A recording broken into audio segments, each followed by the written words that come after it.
Welcome everybody to this video on energy trading, risk management and portfolio management.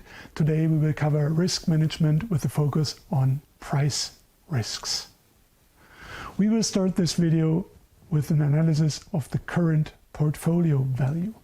And I directly dive into the topic with a question to the audience. How do you derive and determine the current portfolio value? So assume you have engaged in several trading activities, for example, starting the new year in January. And since January, you have made all sorts of different trades. And sometime around the middle of the year, June, July, you're asking yourself, well, how well are we actually doing during this year? In other words, you want to know what is the current portfolio value. How would you approach that question?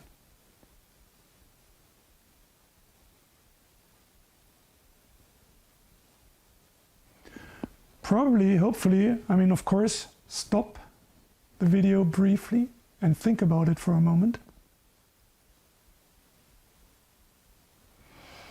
Probably you would start by saying, well, if I want to know what has happened for the last, say, 6 months, I start from the beginning and check what deals we made. So, of course, you start by looking everything you sold, volumes and prices, and you look at everything you bought, volumes and prices. And that already gives you a good starting point. However, probably in the middle of the year, your portfolio is not completely balanced. So let's say you bought 500 gigawatt hours, but you sold just 300 gigawatt hours. Then of course you can quantify the 500 gigawatts of procurements, and you can quantify the 300 gigawatt hours of sales.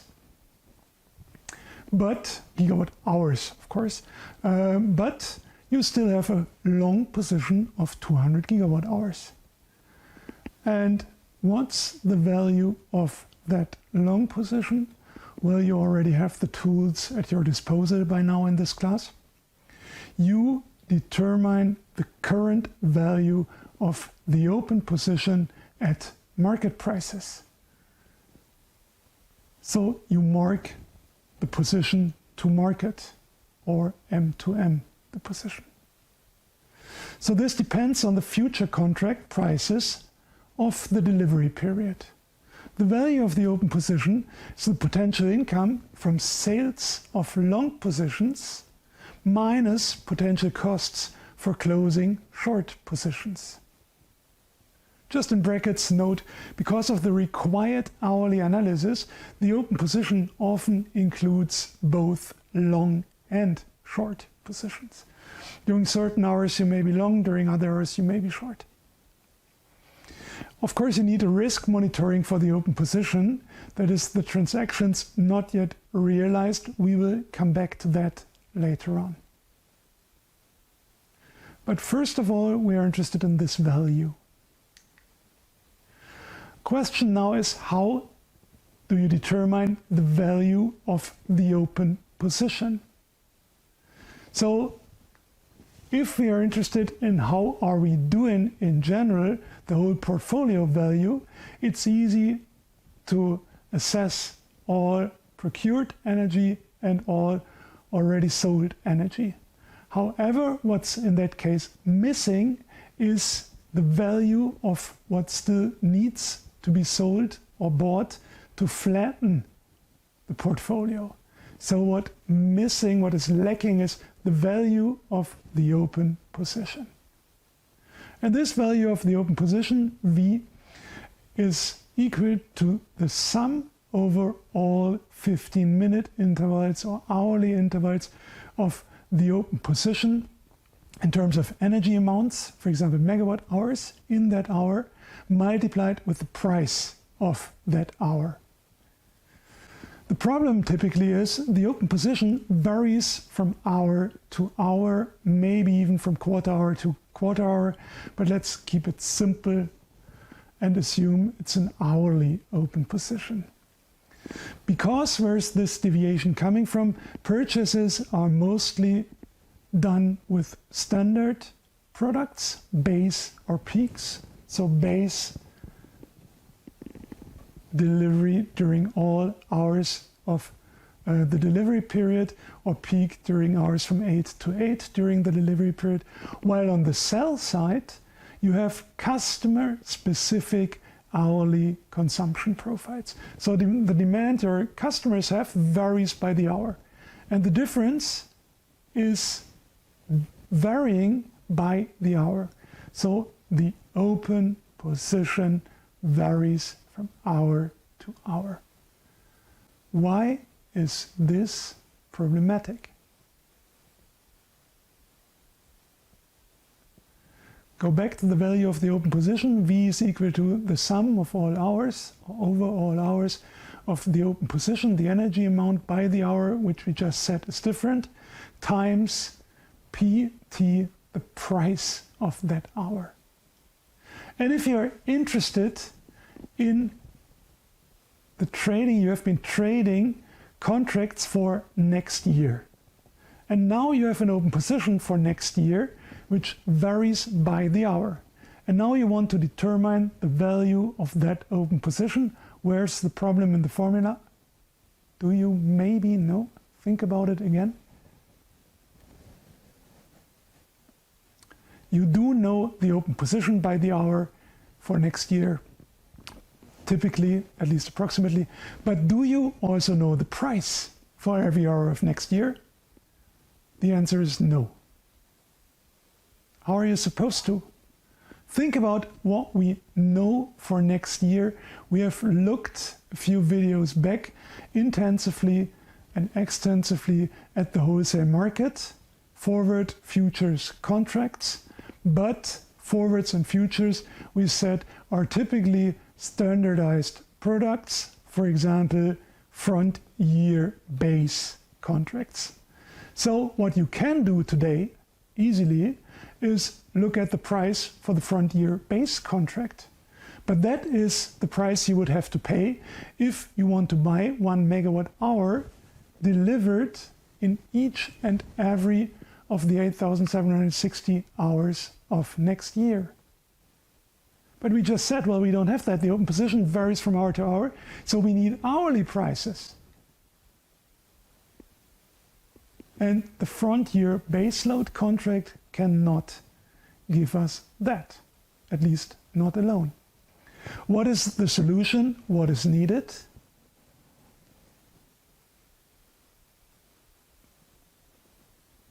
In energy, this is called an hourly price forward curve. HPFC, HPFC in German. This abbreviation is so established on trading floors that people actually just use it. HPFC, hourly price forward curve. And this needs to be derived. And once we have hourly prices, then we can go back to V is equal to sum over T, OPT times PT, because then we have P in a resolution of T. We have 8,760 different prices for the front year and not only one front year contract price, or two, one for base and one for peak. That is now what we will cover in the upcoming minutes. How do you calculate an hourly price forward curve? Of course, in reality, you can either buy it from external sources or your mid-office is providing it, but it's very important that all the viewers, everybody working in this area, has at least a broad understanding of the concept, how it's done. We need one more piece of nomenclature before we start. An hourly or quarter-hourly electricity consumption or delivery profile is called a schedule. So such a schedule can, for example, be the open position for next year in hourly resolution, like how many megawatt hours in each particular hour of the 8,760 hours of next year we are how short or how long. So that's the OPT part, in a way a vector depending on its length here, 8,760 hourly values for a year. Okay, so how can we now approximate the hourly price forward curve? We start by looking at current market prices. What can we learn from most recent market prices? And here we again have the European Energy Exchange's future prices for electricity, and here you see the different years. Different calendar years yet in the future, and you get here daily at least, or maybe even within the day, different prices for these annual contracts, both for base and for peak.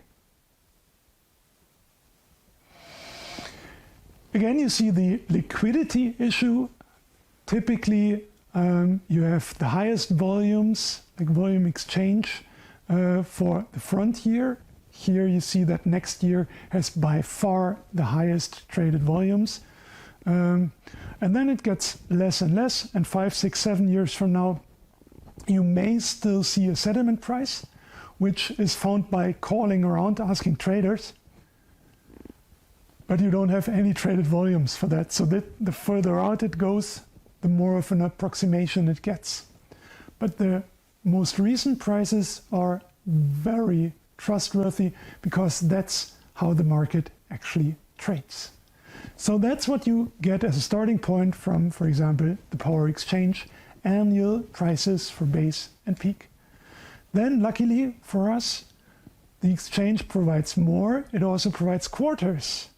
So here, if we are still interested in getting an hourly price forward curve for next year, we of course use all this information. That's an important thing to say.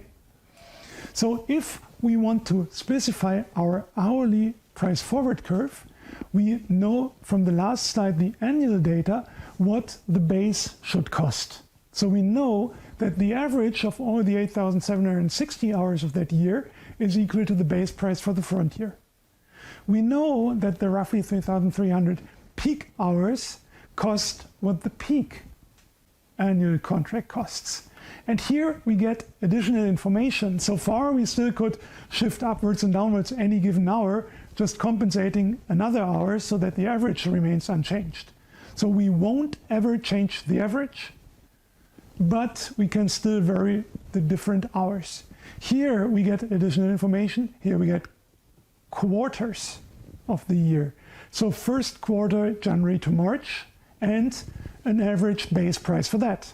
So the base price again nails down what the average of the 4 quarter month is.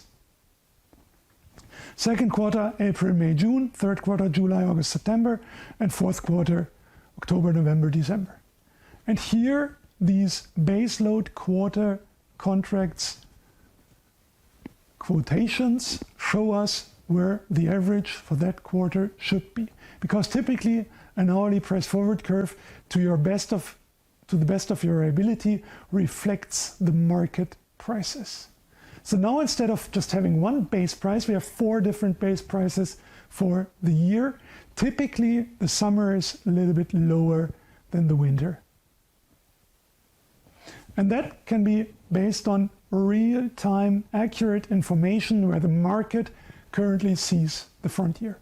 Same again for the peak load, but here again you see that volumes exchanged are very, very low, so hardly any trading occurred for quarter products. But still we can use the information if we want. And then we also have monthly quotations. That is of course extremely helpful, but again, liquid trading just happens for the next 5, 6, 7 months, maybe even less. So for the front year, we still may be getting settlement prices, but probably not too many. If we are half a year away from January, then even the January of the front year is already not very liquid in terms of month, but you may still get a quotation. So everything you get here, you use. Excuse me. And based on this, you can already do some sort of forward curve. Here in red for the peak and in blue for the base. This is the information you can derive, and this is in a way a fact, because that's how the market today sees next year. This should thus be used. Okay, and if you bring this information together and put the peak whenever there is peak and put the base whenever there is base, or actually the off peak, then as the difference for the other periods, then you get such a structure. And then you can get additional information, for example, from OTC markets, from broker screens. There you may well get additional valuable information, other periods you have not yet specified. But still, in the end, you know the averages, but you don't know that much about individual hours and their relation between each other. And that is what we now add on top of this. So we use what we just specified, current market prices for the delivery periods futures contracts. For example, the base front year contract price. That already specifies the average for the 8,760 hours, but not the structure, the weight of the individual structures. From that, we do not, for example, know how much cheaper a night hour is than a day. From that, we do not know how much cheaper a May is compared to January. And what we now do, and this is a very interesting and helpful thought, we add this structure from historical years where we have hourly price information. It would be better to have the true specifics for the frontier, but we don't have it. Remember the discussion, liquidity versus specialized product fit, a perfect product fit. Liquidity is important, so individual hours for the frontier don't have enough interest to be traded. But still, we can use this, and you see this here in the bottom, historical hourly price structures to determine the weights of the different hours. How do a certain hour trade compared to the base price? And then you can find historically, for example, last year, June the 3rd at 8 a.m. had a price which was 90% of the base, so 10% below the base, while then the 1 o'clock hour was 10% above the base, for example. And then you just take the base and say, well, okay, then this hour for next year, which you have, but say, okay, and this hour based on history is 10% below the base. So that's how you do it, and if you do that, then you can get a current estimate for quarter hourly or hourly price forward curves, the HPFC we are looking for. And this HPFC then can be used to calculate the value of any open position. So the HPFC enables the determination of the value of any schedule. As soon as you know how many megawatt hours you are long or short in which hour, you can then calculate the open position by multiplying the megawatt hours with the specific price of that hour and summing up over all hours of the year. That gives you the value of the open position, and then you can use this value of the open position to calculate the value of your total portfolio. So we set in the example, and we draw the full circle here. You bought 500 gigawatt hours. You know the prices you bought that at. So you compute it. You sold 300 gigawatt hours out of those 500 gigawatt hours already. You have a sell price, a contract, and you take those contracted values into account as well. And you have an open position of the remaining 200 gigawatt hours. In this particular case, 200 gigawatt hours of long position. You already bought it, but you didn't sell it. And if you have the hourly open position, know how much of these 200 gigawatt hours are open in any given hour, and the hourly price, you can then calculate the value of the open position and thus the total portfolio value. Okay, and if you have positive and negative parts in the open position, then you can split the open position into a positive and a negative schedule and then independently quantify these two schedules. You can also leave it in one schedule if you have positive and negative values in it. Essentially, it's just about if all the short values are negative, then again you can multiply that value with the price and take the sum over all 8,760 hours to immediately quantify the value of the open position. And with that, we have achieved quite a bit.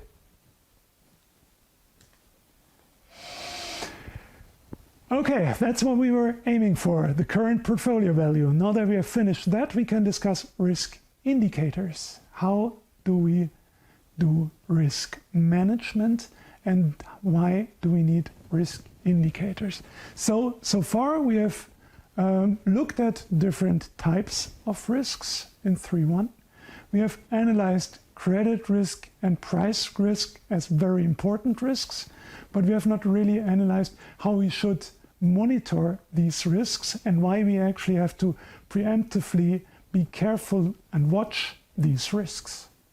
And we will do that now, introducing risk indicators using still the example of price risk management.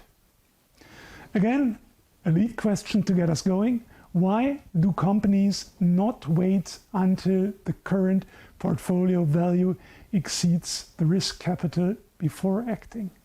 So we already said, if you engage in risky trading businesses, you have to have risk capital. And the risk capital specifies how much you can afford to lose. And once that is gone, you simply stop trading.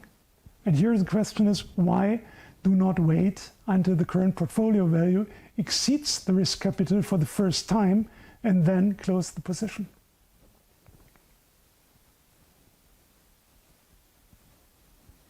The answer is easy and complicated. The easy part is, well, because then you obviously cannot guarantee that you limit your losses to your risk capital. Because the complicated part is, imagine what this would entail. So you observe the market and calculate how much of your risk capital is actually used. So whether your current portfolio losses, that's what it boils down to, can still be covered by your reserved risk capital. And if you wait until your losses in any given day exceed your risk capital, well, even if in that case you would immediately close your books, you would still have exceeded the risk capital. Second, it's very important to notice you can usually not act immediately for several reasons. First of all, you have to be made aware that your risk capital is completely spent or used, that your loss exceeds your risk capital.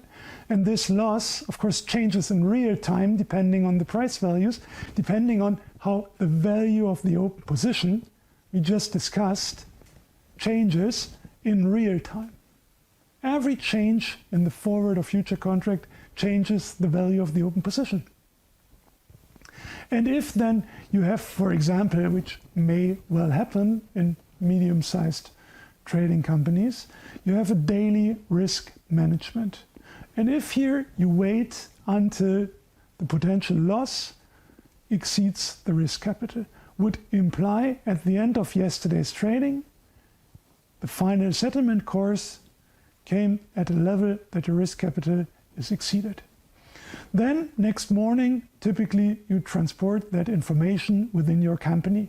You send out a risk report which says we have a red light here, risk capital is completely used.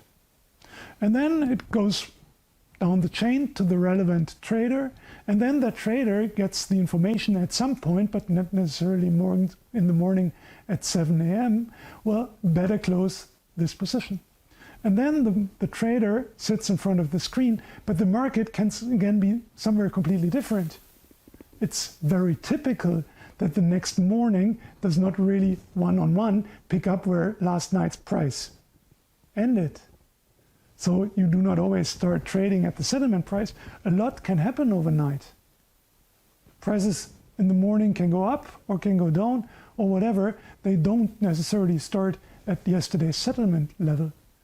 And so if that trader then starts to engage in the market and maybe doesn't like the first offer and then goes on to ask around and so on, time goes by. And in the end, you close the position, but at a level you can never guarantee.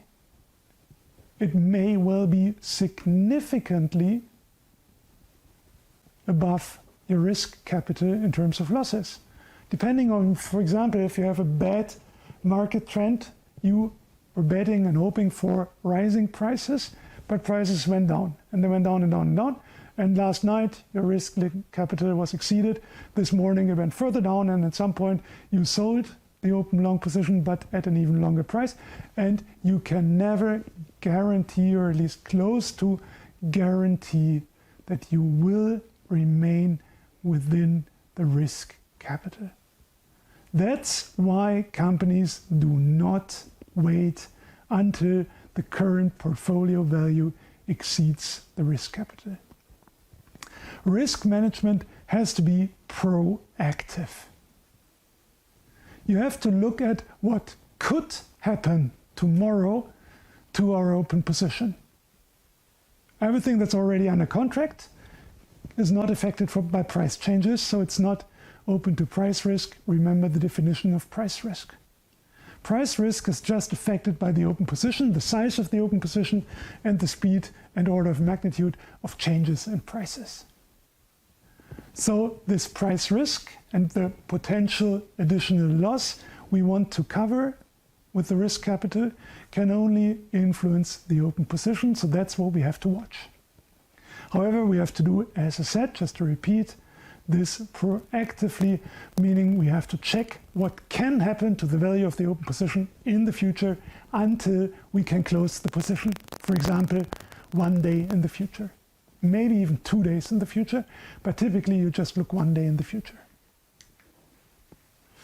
And there is different numbers that can be used to get a feeling for this possible bad impact that can happen while we are watching the position.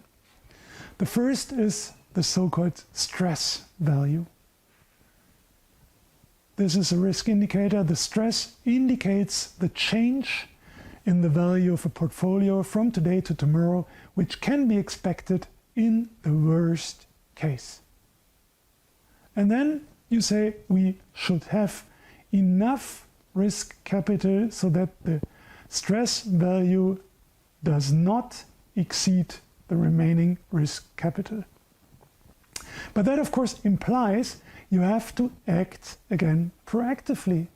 So if today you realize we have not reached our risk capital, but the stress is so high that we may reach it tomorrow in an unfavorable market environment, then you have to act. How can you calculate the stress value? The maximum price change between 2 days from historical prices. For example, an assumed worst case price change of 15%. And an open position of 10 megawatts base for calendar year Y. Assume this was a year with 8,784 hours. The actual market value 29.14 euros per megawatt hour.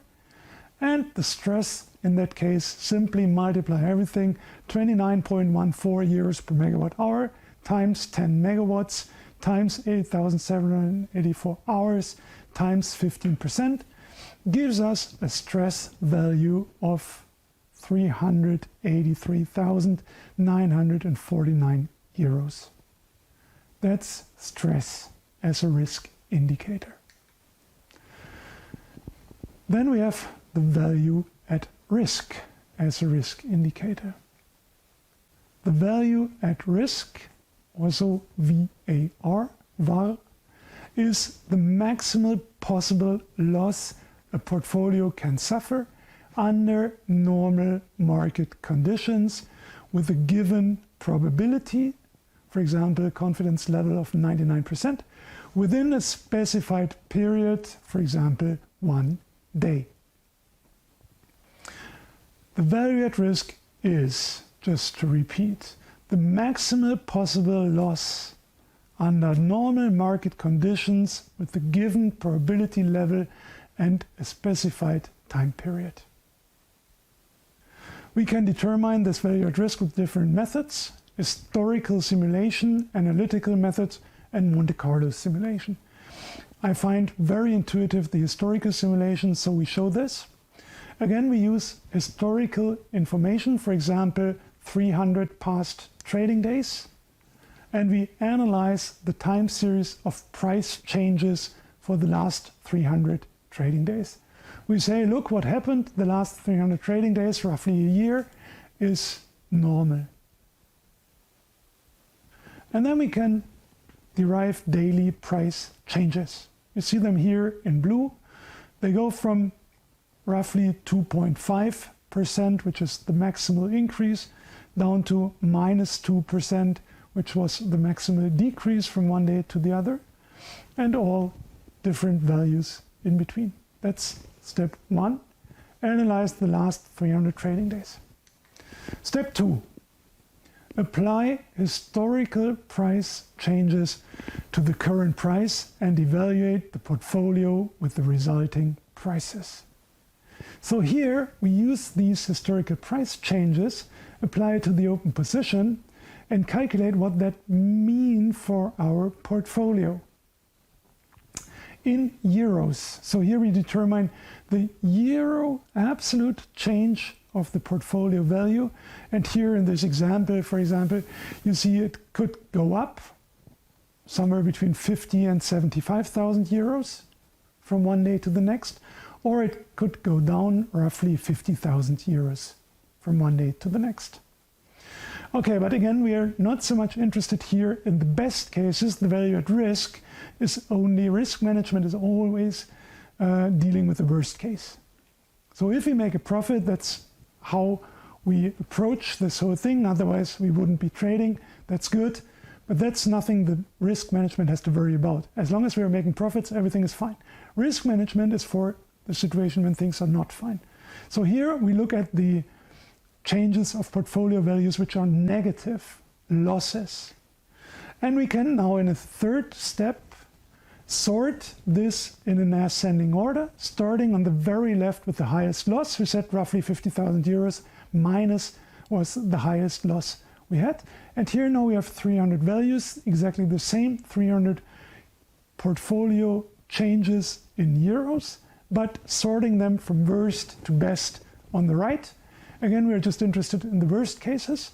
And now comes into play the probability we specified. We said, for example, you calculate the value at risk with a probability of 1%.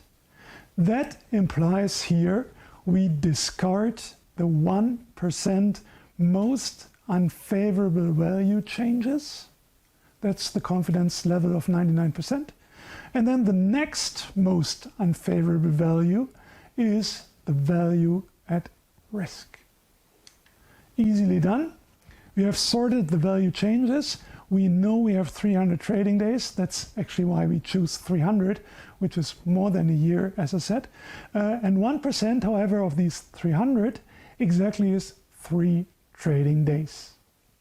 So we do not consider, we omit in a way the 3 worst case events on the very left. So the 2 which are nearly on the 50,000 euros change, and then there is one somewhere between 40 and 50,000, and we omit that as well. And our value at risk based on historical simulation in this example is 42,417 if you count it down, the 4th value starting counting on the very left. the fourth bad value is the value at risk. That's how you easily and very intuitively can determine the value at risk via historical simulation.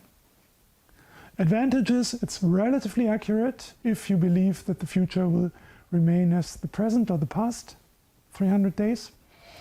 It is easier to implement than Monte Carlo simulation, and I find it very intuitive. Disadvantages: you of course need a long history. That is a lot of data which have to be saved. Furthermore, we have this assumption that prices in the future behave like prices in the past. And last but not least, it's blind to abnormal market behavior, because the value at risk, by definition, assumes that we have normal market conditions. And taking the 300 last trading days, you assume implicitly that you had normal market conditions during those last 300 trading days. Okay, that's historical simulation. There is also an analytical determination of the value at risk, where you beautifully see here in red in the graph that you fit in an estimated normal distribution for the returns of the price changes. So you use a normal distribution with standard deviation sigma to approximate the return, the changes of the prices logarithms. You see this here, Ri is equal to the log or the logarithm of pi minus logarithm of pi minus 1, or the logarithm of the price change, pi divided by pi minus 1. And then if you want to calculate the value at risk, you can use a linear approximation, which you see here in this formula, to then relatively simply compute the value at risk. Okay, you could also use Monte Carlo simulation, but we're not discussing that in much detail here. So that's two possibilities explicitly discussed, and a third not explicitly discussed, left for you to analyze with the search engine. Okay, another risk indicator is the profit at risk. The profit at risk, PAR, is calculated as potential profit or loss under illiquid market conditions. So what's new here is that we do not wait 1 day, but we wait until the positions can be closed under illiquid market conditions, and that is assumed all positions must be closed on the spot or balancing reserve market. So really in real-time delivery, essentially. And then you can calculate spot price scenarios, calculation of the profit for each scenario, leave out the 5% most unfavorable values. Difference between downside profit and expected profit is defined as the profit at risk. Volume risks could also be included, for example, via simulations. Deviation between long-term and short-term forecasts, volume risk and spot. Deviation between short-term forecast and measured values is the volume risk for balancing energy.